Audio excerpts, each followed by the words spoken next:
It's the Daily Special with Kimberly Rae Miller! Welcome to the Daily Special. It's Tuesday, June 17th, and later today we're talking about vagina. So stay tuned. But first, today's specials.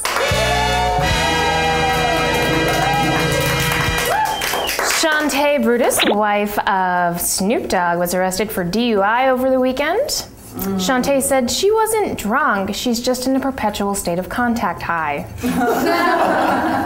Kid Rock has been hospitalized for dehydration, which of course means to keep your eyes out for a liposuction, a new nose, or pec implants. And Joel Madden apparently refuses to marry Nicole Richie until she converts to Christianity, has her sins forgiven, and agrees to raise their daughter in a Christian home. Until then, they will continue to have premarital sex and live in sin. That'll teach them. Well, we're back at the round table. We've got our experts, Michelle Witten, who's our legal analyst, and Hitha Prabhakar, who is our retail and fashion expert, and me, who has no idea about anything, really. And our topic today comes from dailybedpost.com. Their impertinent question of the week that posted last Friday was the female G-spot, myths, and where is it? So let's take a look at some of the clips from that. It's a myth. I think boys don't know how to find it. It's actually pretty easy to find if you're smart enough, but they're just not finding it. G-spot? I've never seen it. It's like Jesus never existed. It's like Osama bin Laden. I can't find it anywhere. All right, well, that's that. I have to say that I don't know that I have an opinion about the G-spot. It doesn't exist. The G-spot doesn't exist. I think it's something that feminists made up to be equal to men.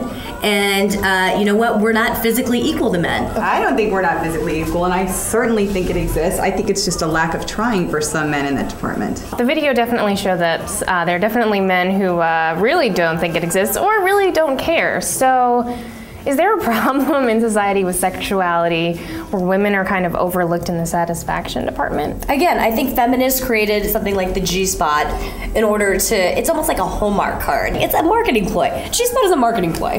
I also think it has broader implications, not necessarily the G-spot, but sexuality overall in politics and in everything we're doing. Because for women, I find that you're damned if you do and you're damned if you don't. If you look good, if you emanate sexuality, you know, you're branded as one way, and if you don't, you're sort of the anti-sex, or even the Hillary Clinton, where she's sexless, or she's certainly not having sex with her husband. You know that much. Women are really expected to portray themselves a certain way, and but in the bedroom, they should definitely portray themselves another way to be the ideal. I think that's a lot of pressure. Like, I don't know, maybe I want to be like a librarian in bed.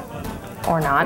That's your prerogative. You certainly have that option. But let's talk about female pressure. I mean, men have pressures too. I mean, they have to, what? They have to bring home the bacon. They have to make a lot of money. They have to be the men in the whole sphere of things, in the relationship. They have to be the power people. Right. So, I mean, I think that's why the G-spot exists. I mean, women have to have that sort of same thing, empowerment, to make them feel equal to men. And you know what? It just doesn't exist. Right. But why shouldn't we? Why shouldn't we have that empowerment? You know, for years, centuries, decades, you know, we've been sort of subservient to men. I think it's our time to get a little bit of power in the bedroom. But I think that, like, you know, like men's body issues or sexual issues are not as focused upon societally. They're not like the huge topics in magazines. There's no like 34 ways to please your woman tonight, as many as there are in magazines like how to please your man, how to please your man, how to please your man. Like, there's a lot of man-pleasing going on, apparently, in the media. I have to beg to differ with you, though, on the whole men's satisfaction thing. What about Viagra? Every time I turn on CNN, there's another Viagra commercial. Right, but there's also a double standard that Viagra is covered by health insurance, whereas a lot of women